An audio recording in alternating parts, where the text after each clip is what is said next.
It was at midday.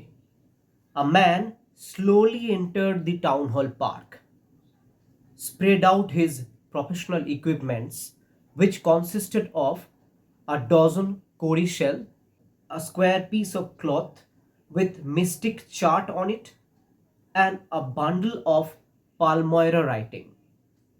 He wore a saffron colored turban around his head, and his forehead was resplendent with vermilion and sacred ash. He was an astrologer, but he was not a genuine astrologer. He was a fake astrologer who has entered into this profession just to hide his dark past. কিন্তু কি সেই অ্যাস্ট্রোলজারের অতীত যেটা সে লুকাতে চায় মানুষের থেকে? কেনই বা তিনি অ্যাস্ট্রোলজি প্রফেশনটা বেছে নিয়েছেন? আজকে আমরা পড়ব আর কে নারায়ণের বিখ্যাত ছোট গল্প অ্যান অ্যাস্ট্রোলজার্স ডে এবং এই প্রশ্নগুলোরই উত্তর খোঁজার চেষ্টা করব। দেখো, গল্প শুরুতেই তোমরা দেখতে পাবে অ্যাস্ট্রোলজার অর্থাৎ জ্যোতিষী আস্তে আস্তে টাউন হল পার্কের মধ্যে প্রবেশ করছে এবং ধীরে ধীরে তার ব্যাগ খুলে তার প্রফেশনাল ইকুইপমেন্টস, যেটা আমি এক্ষুনি বললাম যে 1 ডজন কড়ি এবং একটা square piece of cloth with mystic chart on it এবং আ বান্ডেল অফ পালময়রা রাইটিং এবং তালপাতার এক বান্ডিল পুঁথি, এই নিয়ে সে তার ব্যবসা শুরু করতে চলেছে। এবার এই টাউন হল পার্ক এমনই একটা জায়গা যেখানে বিভিন্ন মানুষ এসে ভিড় করে এবং এখানে বিভিন্ন বিক্রেতাও ভিড় করে। তাদের মধ্যে ছিল ওষুধ বিক্রেতা, তেমনি ছিল পুরনো জামা কাপড়ের বিক্রেতা, তেমনি ছিল ম্যাজিশিয়ান এবং এর সঙ্গে আরও একজন বিক্রেতা ছিল, সে খুব জনপ্রিয় ছিল, তিনি হলেন বাদাম বিক্রেতা। এবং এই বাদাম বিক্রেতার ঠিক পাশেই বসতেন অ্যাস্ট্রোলজার তার প্রফেশনাল ইকুইপমেন্ট সাজিয়ে। এবার লেখক বলছেন এই প্রত্যেকটা দোকানেরই আলো বা বাতির ব্যবস্থা ছিল, কিন্তু অ্যাস্ট্রোলজারের দোকানের কোনো বাতির ব্যবস্থা ছিল না।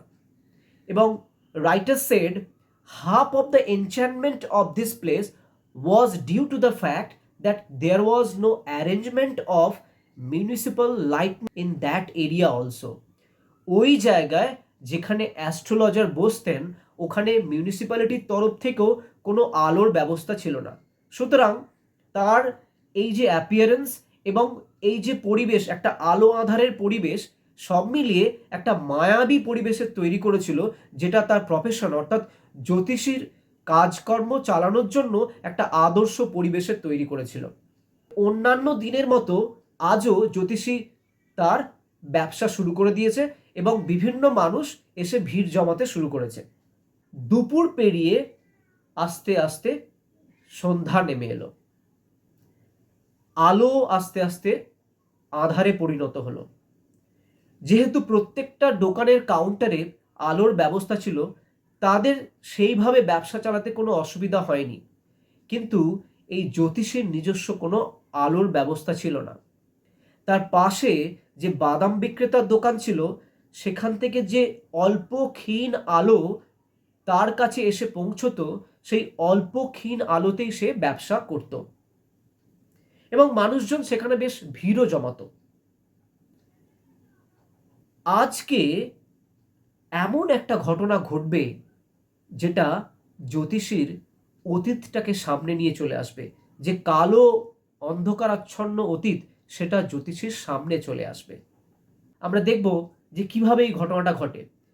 সুতরাং আমরা দেখতে পাচ্ছি যে সন্ধে পেরিয়ে আস্তে আস্তে রাত হয়ে গেছে, একে একে প্রত্যেকটা দোকান বন্ধ হতে শুরু করেছে এবং জ্যোতিষীর পাশে যে বাদাম বিক্রেতা সেও তার দোকানের আলো নিভিয়ে দিয়েছে। এবং লেখক বলছেন এটা জ্যোতিষীর কাছে একটা ইন্ডিকেশন বা নির্দেশ ছিল যে তার ব্যবসাও এখন বন্ধ করতে হবে। তো সেই মতো সে তার ব্যবসা বন্ধ করতে শুরু করেছে। তার যে সমস্ত প্রফেশনাল ইকুইপমেন্ট সেগুলো সে আস্তে আস্তে ব্যাগে ঢোকাতে শুরু করেছে। So he started to put all the equipments which he needed to carry on his business slowly into the bag. ঠিক এই সময় হঠাৎ এক অজ্ঞাত ব্যক্তি তার কাউন্টারে এসে হাজির। Astrologer first sensed him a client, a general client, সাধারণ একটা ক্লায়েন্ট হিসেবেই তাকে ভেবেছিল এবং সেই মতো অন্যান্য ক্লায়েন্টদের যেভাবে তিনি বোকা বানান তাকেও ঠিক সেই ধরনের কয়েকটা স্টক সেন্টেন্স দিয়ে তাদের কনভারসেশন বা কথোপকথন শুরু করলেন। অ্যাস্ট্রোলজার বললেন, yours is a nature, you must have a good relation with a woman, এই রকমভাবে শুরু করলেন তার সঙ্গে কথা বলা। কিন্তু this guy was a very tough. He came here with a particular purpose and he wanted to know the answer of few questions. সুতরাং তিনি এই অ্যাস্ট্রোলজারের এই যে ঠকিয়ে দেওয়ার প্রবণতা বা কিছু স্টক সেন্টেন্স বলে মানুষকে মুগ্ধ করার প্রবণতা, সেটাতে খুব একটা তিনি প্রলুব্ধ হননি। তিনি অ্যাস্ট্রোলজারকে বললেন যে I needed answer of few questions. Astrologer কিছুটা স্তম্ভিত হয়ে গেলেন। তারপর astrologer failed that as a challenge and he shed, I charge 3 পয়সা পার কোয়েশ্চেন। প্রত্যেকটা প্রশ্নের উত্তরের জন্য আমি 3 পয়সা ধার্য করি। সেই শুনে ওই ব্যক্তি অ্যাস্ট্রোলজারকে এক আনা তখনকার দিনে 4 পয়সা ছুঁড়ে দিয়ে বলল, এই নাও তোমার পয়সা, কিন্তু you have to give answer to certain question that I will be asking to you. Astrologer কিছুটা স্তম্ভিত হয়ে গেলেন। এই বলে ওই ব্যক্তি একটা চুরুট ধরালেন। এবার যখনই এই চুরুটটা ধরাতে শুরু করলো, দেশলাইয়ের আলোতে অ্যাস্ট্রোলজার ওই ব্যক্তিকে হালকা আলোতে চিনতে পারলেন যে কে ওই ব্যক্তি, এবং তার মুখ দেখে অ্যাস্ট্রোলজার ভয়ে স্তম্ভিত হয়ে গেলেন এবং তার কণ্ঠস্বর কেঁপে উঠল এবং তার হাত কাঁপতে শুরু করলো। তিনি কিছুটা কিংকর্তব্য বিমূঢ় হয়ে পড়লেন এবং তিনি ওই জায়গা ছেড়ে চলে যাওয়ার জন্য তাড়াহুড়ো করতে শুরু করলেন। কিন্তু ওই ব্যক্তি ছাড়বার পাত্র নয়।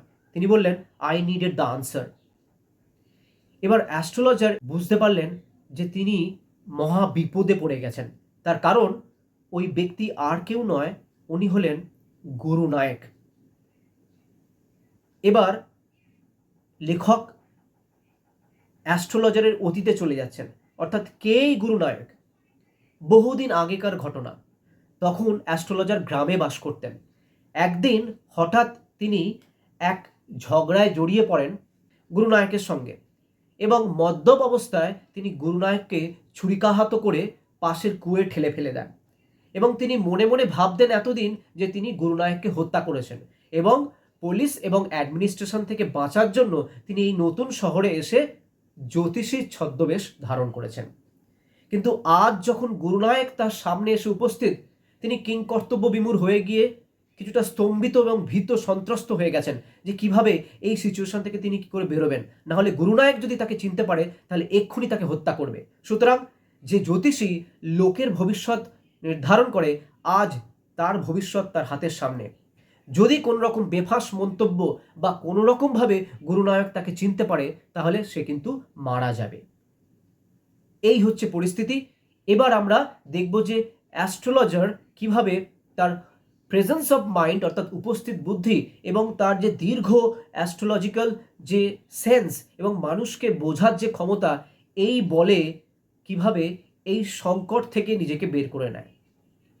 এবং এই দিকে আমরা দেখতে পাচ্ছি গুরুনায়ক কিন্তু ছাড়বার পাত্র নয়। তিনি বলছেন, how shall I reach that person. দেখো এখানে কনভারসেশনটা দেখলে তোমরা বুঝতে পারবে, তাহলে বুঝতে পারবে যে কিভাবে অ্যাস্ট্রোলজার তার প্রেজেন্স অফ মাইন্ডটাকে কাজে লাগিয়েছিল। অ্যাস্ট্রোলজার বলছে, you are left for dead, am I right? তুমি মৃত্যু মুখে প্রথিত হয়েছিল এক সময়, আমি ঠিক বলছি তো? গুরুনায়ক বলছে, oh tell me more. Gurunayak was pleased and he said that yes yes you are right, tell me more. Astrologer, a knife has passed through you once and then you were pushed into a well, you were left for dead.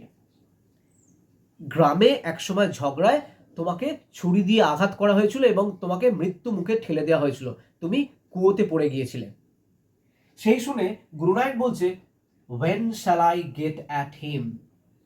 আমি কি করে ওই ব্যক্তির সন্ধান পাবো? Astrologer এইখানে দেখো astrologer কিভাবে গুরুনায়ককে বোকা বানাচ্ছে, একটা সে স্টোরি ক্রিয়েট করছে just to do far, just to make him ফুল।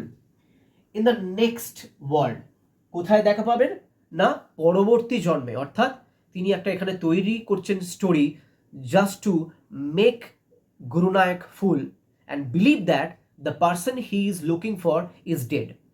তিনি বলছেন যে ওই ব্যক্তির সঙ্গে তুমি দেখা করতে পারবে পরজন্মে, কারণ 4 মাস আগে একটা লরির অ্যাক্সিডেন্টে উনি মারা গেছেন। সেই জন্য তোমার যে এই যে রিভেঞ্জ বা প্রতিশোধ নেওয়ার যে প্রবৃত্তি, সেটা পরজন্মে তুমি ওই ব্যক্তির সঙ্গে মিট করতে পারবে, এই জন্মে আর তুমি পারবে না। তার মানে ওই ব্যক্তি মারা গেছেন। তো এইভাবে আমরা দেখতে পাচ্ছি, দেখো বলছে in the next world he died 4 months ago in a far off town, দূরের এক শহরে উনি মারা গেছেন। হি ওয়াজ ক্রাশড আন্ডার এ লরি, অর্থাৎ একটা লরির সঙ্গে অ্যাক্সিডেন্টে উনি মারা গেছেন। এটা গুরুনায়ককে বলছেন অ্যাস্ট্রোলজার। এইভাবে আমরা দেখতে পাচ্ছি যে অ্যাস্ট্রোলজার তার উপস্থিত বুদ্ধির সহায়তায় একটা কঠিন সংকটের মুহূর্ত থেকে বেরিয়ে এসেছিলেন। গল্পটা শেষ হচ্ছে অ্যাস্ট্রোলজার বাড়ি ফিরে যাচ্ছে মধ্যরাতে। তার ওয়াইফ যখন তাকে জিজ্ঞেস করছে, তার স্ত্রী, কি ব্যাপার এত দেরি হলো কেন, astrologer said that I felt relieve today, a great load has come down from me. একটা বোঝা আমার কাঁধ থেকে যেন মনে হচ্ছে নেমে গেল। তার কারণ সে ভাবতো এতদিন যে সে গুরুনায়ককে হত্যা করেছে, কিন্তু আজ যখন ক্লায়েন্ট হিসেবে গুরুনায়ককে সে পেল, তার মনে হলো যে না, অ্যাটলিস্ট গুরুনায়ক বেঁচে আছে। এখানে আমরা দেখতে পাচ্ছি অ্যাস্ট্রোলজার তার ফর্মাল ট্রেনিং নেই, কিন্তু তা সত্ত্বেও মানুষ সেখানে ভিড় করছে এবং মানুষ তার উপদেশে সন্তুষ্ট হচ্ছে। তো এইভাবে মানুষের যে অন্ধবিশ্বাস, সেটাকে আর কে নারায়ণ এই ছোট গল্প, অর্থাৎ বিখ্যাত ছোট গল্প অ্যাস্ট্রোলজার্স ডে মধ্য দিয়ে ক্রিটিসাইজ করেছেন। সুতরাং এখানেই শেষ হচ্ছে বিখ্যাত ছোট গল্প অ্যান্ড অ্যাস্ট্রোলজার্স ডে। আশা করছি তোমাদের এই গল্পটা আর বুঝতে কোনো রকম সমস্যা হবে না। যদি তোমাদের এই গল্পটা বুঝতে এই ভিডিও লেসন সামান্যতম হেল্প করে থাকে, তাহলে একটা লাইক এবং চ্যানেলটা সাবস্ক্রাইব করে নেবে। আর যদি তোমাদের মনে হয় যে গল্পটার লাইন বাই লাইন মিনিং তোমাদের দরকার, তাহলে অবশ্যই কমেন্টে লিখে জানাবে।